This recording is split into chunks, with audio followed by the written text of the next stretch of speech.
ரட்சிக்கிறது என்பது சாதாரண விஷயம் இல்லை. அது ஒரு பெரிய அதிசயமான காரியமாக இருக்கிறது. ஆச்சரியமான காரியமாக இருக்கிறது. அவருக்கு ஒரு நாமம் கொடுக்கப்பட்டது. அது அதிசயமானவர். எஸ். என்ன அதிசயம்னா, பாவிகளுக்காக மரித்த அதிசயம். ஆமீன். அதுதாங்க அதிசயம்.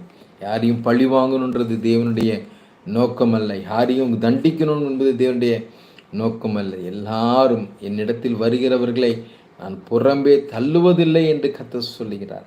ஆமீன். அந்த இருதயம் நமக்குள் இருக்குமே ஆனால் நிச்சயமாய் உங்கள் கரத்தில் இருக்கிற உங்கள் ஊழியத்தை, உங்கள் கரத்தில் இருக்கிற உங்களுடைய அழைப்பை தேவன் பார்த்து சந்தோஷப்படுவார். என் பிள்ளை எனக்காக வைராக்கியமாக நிற்கிறான்ப்பா, என்னுடைய வாஞ்சை, என்னுடைய தாகத்தை அவன் நிறைவேற்றி கொண்டிருக்கிறான் என்று அவர் தேவன் அங்கே சந்தோஷப்படுகிறதை உங்களால் பார்க்க முடியும்.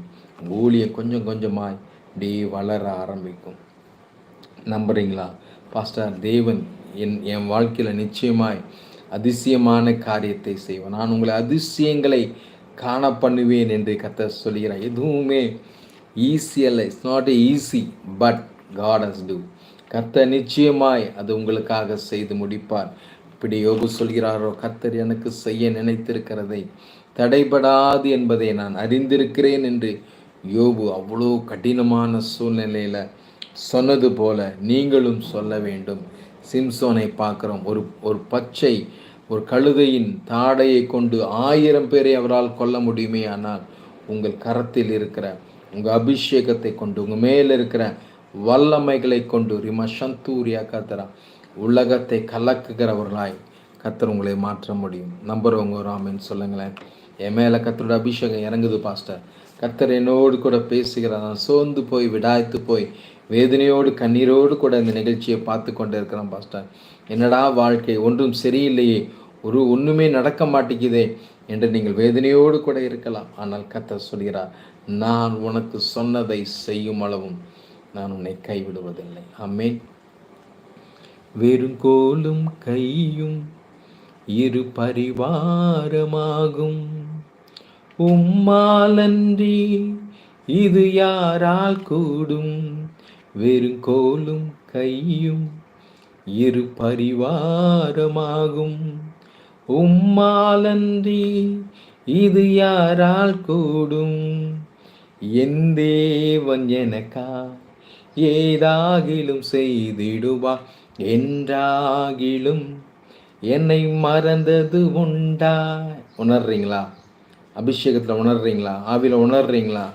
கண்டிப்பாக செய்வாருங்க. உங்களை அழைத்த தேவன் ஒரு நாளும் உங்களை கைவிட மாட்டார்.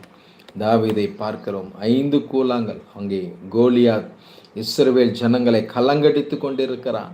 ஆனால் இவர் சிம்பிளாக போகிறாரு, ஜாலியாக போகிறாரு. காரணம், தேவன் என்னோடு கூட இருக்கிறார். இந்த 5 கூழாங்கல் அதுலேயும் 4 அவர் சேவ் பண்ணிட்டார். ஒன்று தான். ஒரே ஒரு கூழாங்கலினால் கோலியாத்தை ஜெயித்த தேவன் உங்களோடு கூட இருக்கிறார். அதனால் சோர்ந்து போகாதீங்க பிள்ளைங்களா. நிச்சயமாய் தேவன் சொல்கிறாரு, பராக்கிரமசாலியே, உனக்கிட்ட என்ன இருக்க, உன்னிடம் உள்ளதோ அதோடு நிற்போ, உனக்கு இருக்கிற பலத்தோடு கூட நிற்போ. எனக்கு அது இல்லை இது இல்லைன்னு அங்கலாய்க்காதீங்க. நிச்சயமாக எல்லாவற்றையும் கொடுக்க தேவனால் முடியும். தேவனால் கூடாத காரியம் ஒன்றுமில்லை. அங்கே பேதுருவும் ஆண்டவரும் இருக்கும்போது வரி வசூலிப்பவர்கள் வந்து நீங்கள் வரி கட்டணும் அப்படின்னு சொன்னோடனே ஆண்டவர் சொல்கிற, நீ கடலுக்கு போப்பா, ஒரு மீனப்படி, மீன் வாயில் ஒரு வெள்ளிக்காசு இருக்கும் என்று கர்த்தர் சொல்லுகிறதை பார்க்க முடிகிறது. அத்திமரத்தை பார்க்கிறார், அது கனி கொடுக்கலன்னு அதை சபிக்கிறார், அது உடனே பட்டு போகிறது. காற்றையும் கடலையும் பார்க்கிறார், அதை அதட்டுகிறார், அது உடனே இறையாதே என்று கர்த்தர் சொல்லும்போது அது இறைச்சலை அது முற்றிலுமாய் நிறுத்திவிட்டது. ஆமென். தேவன் சும்மா இல்லைங்க, அவர் பயங்கரமான தேவன், ஒரு வல்லமை உள்ள தேவன். மல்டிப்ளையிங் 5 அப்பத்தையும் 2 மீனையும் 5000 பேருக்கு போஷித்த தேவனை நீங்கள் ஆராதித்து கொண்டு இருக்கிறீங்க. உங்கள் கையை பாருங்களேன். ஆண்டவரே, என்கிட்ட ஒன்றுமே இல்லை ஆண்டவர், ஒரு ஆத்துமா கூட இல்லை ஆண்டவரே, எனக்கு நீங்கள் தயவு செஞ்சு கொடுங்கப்பா, ஆத்துமாக்களை கொடுங்கப்பா, ஆத்துமாக்களை கொடுங்க. ஊழியம் செய்கிறவங்களுக்காக சொல்கிறேன், ஒருவேளை பிஸ்னஸ் பண்ணுறவங்களுக்காக சொல்கிறேன். தொழிலில் முன்னேற்றம் இல்லைப்பா, தொழில் நல்ல ஒரு முன்னேற்றம் வரட்டும்ப்பா, எனக்கு ஒரு தொழிலில் ஒரு நல்ல ஒரு ஆசீர்வாதம் வரட்டும்ப்பா என்று நீங்கள் உங்களை ஒப்பு கொடுப்பீர்களானால் கர்த்தரிடத்தில் உங்களுடைய தேவைகளை